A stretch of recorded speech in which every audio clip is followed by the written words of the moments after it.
Гэрэл багасаа сонирхолтой байсан. Гэрлийг засч үзсэн, эвдэж үзсэн. Тэр хэмжээгээр одоо гэрлэнд илүү их сонирхолтой. Тэгээд үнийгээж борлуулж чадаад баяртай байдаг.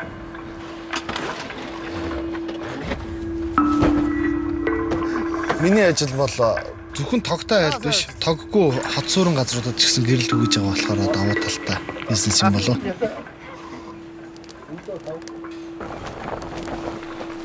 Энэ машиныг авснараа болохоор нэгдүгээрт ачаа бараагаа зөөхөд, тээвэрлэхэд болон хамгийн анх унаад явхад бол амар том юм аа гэсэн юм мэдээдийн сэтгэлдээсэн.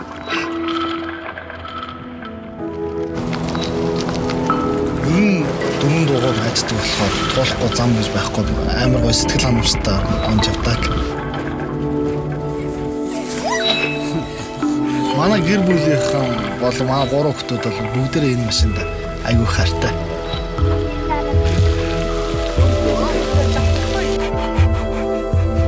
Хэрийн зэрлэг амтан буюу чам манай Монгол улсад илбэгт гэрэл гэрэлтүүл зэрлэг амтнаас хамгаалахад илүү төхөн болдог.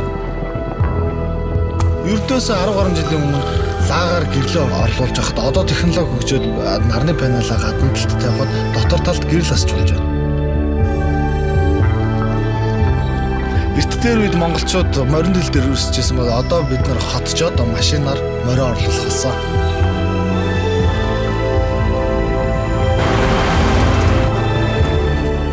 Анх машина авчаад сэтгэл ханамж 100 байсан. Одоо бүр 200% сэтгэл ханамжтай аваа.